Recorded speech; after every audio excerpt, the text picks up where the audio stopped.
that idea of not needing to interface perhaps started out with a bang in a way.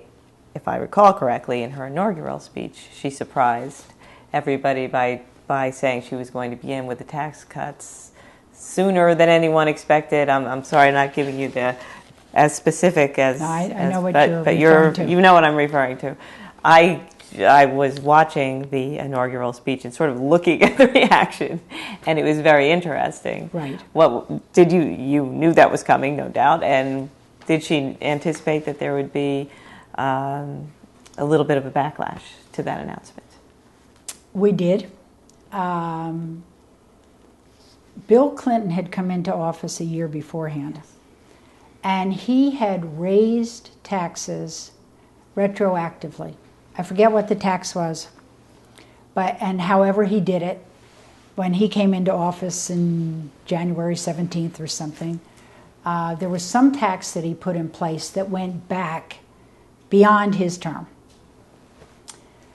One of the 3 tenets that Christie had was to cut taxes. She firmly believed in that. All of her advisors, they gave her a whole spectrum of options, and she just always believed in that part. She was convinced that would work to turn the economy around.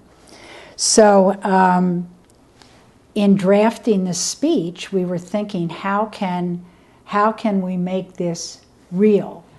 And I don't know whose idea it was. I wish it had been mine. It wasn't mine. Said, why don't you sign an executive order right as part of the inaugural? And it created this Economic Study Commission or something. That's not the right name at all. I'm sorry, I don't have that on the tip of my tongue.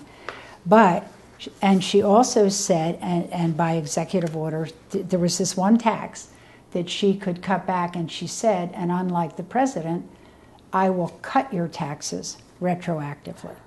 And we knew that would get a big bang, but it did leave the legislature out. She had and she didn't want to consult with them.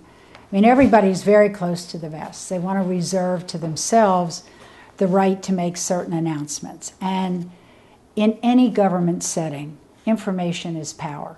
So if you let anybody in on something, they've had that conversation with 10 others by the time you ever get to announce it. So we kept that very close, and that did send a good signal. One thing we had forgotten is that you're not really the governor until you sign this paperwork, which you do after the fact. So in some ways, she wasn't the governor when she did that. She had taken the oath, she had been given the seal, but she had to sign the papers in the back room, so she re-signed the executive order to make sure that was legit. Wow. But I thought it was great. I thought it really sent a message about how she was going to govern. I think her lead-in was, why wait? We'll do it today. We'll do it now. And Peter Venero came up and had the executive order right out there, and she signed it, and he sat down, and she went on with the speech. To cut taxes in each of the next 3 fiscal years will require sustained economic growth. Economic growth doesn't just happen. We have to plan for it, encourage it, and court it. That is why I have directed my Secretary of State to serve as an advocate for business. And it's why the first executive order of my administration, which I will sign in front of you today, creates the New Jersey Economic Master Plan Commission.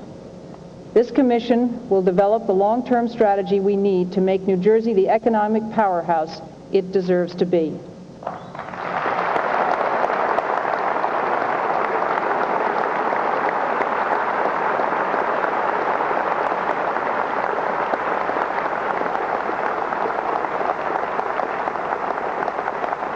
Done.